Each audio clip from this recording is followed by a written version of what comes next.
The news in Palm Beach County and all along the Treasure Coast is all about foreclosures and short sales when it comes to real estate. But what if you're just trying to sell your house the old-fashioned way, just a regular home sale? Do you have a chance in today's market if you're competing against all the distressed real estate that's on the market right now? Well, joining us with some answers is Fox 29 Common Sense lawyer Shari Olefson. You always do have some answers for us. Thanks for joining us. Sure. Now, besides all the things I just said, what are some of the other things you're up against if you're trying to sell your home the old-fashioned way? Right. Well, right now in today's market, Roxanne, the good thing is that demand is up. So the number of sales are up and the prices are actually up. The median home price in Palm Beach County is actually over $200,000 now, which is great news. The flip side of that, though, unfortunately, is that the supply is also up. Listings, in other words, the single-family homes that are available, are up by about 15% this year, and most of the activity going on is still in that distressed market. So if you're trying to sell your home a traditional way, you really need to prepare and be ready to compete with that. So what do you do to improve your chances? Well, number one is preparing your home. So you have to remember that buyers who look at your home are going to be looking at these other distressed homes, and you have to give them the reasons to choose yours instead.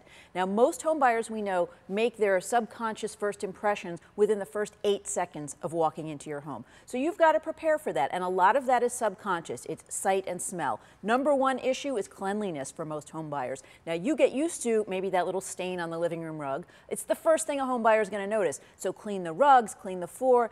Odors are another big issue, and of the odors, it's pet and smoke odors for smokers. No ashtrays, no pet supplies anywhere. And then the last thing is, of course, to make it really depersonalized, because subconsciously, a home buyer has to walk in and be able to see themselves living in your home. So if you've got a personalized collection of, Beanie Babies or something that you just love, those need to get put away. The first impressions are most important, including when they're walking up to the home. That's where you want to spend your money, on the landscaping and the surfaces and the entry room and the hardware and things that people are really going to see as soon as they walk in, those first 8 seconds. So that old saying of bacon apple pie when somebody's coming to look at your house when it's on the market really holds true. And these days now you can get a scented candle or something. It works. And anything that is people who are trying to sell distressed homes are not doing. And folks who are selling distressed homes are not replacing the light fixtures in the entry room with updated fixtures. So you want to do those things to give yourself a leg up. So do some of the inexpensive things, like throw a coat of paint on the walls if you can, or do some flower planting outside as people come up to the entryway, or grab a couple potted plants. Do some of the inexpensive things. And in a bathroom, maybe if you can stain the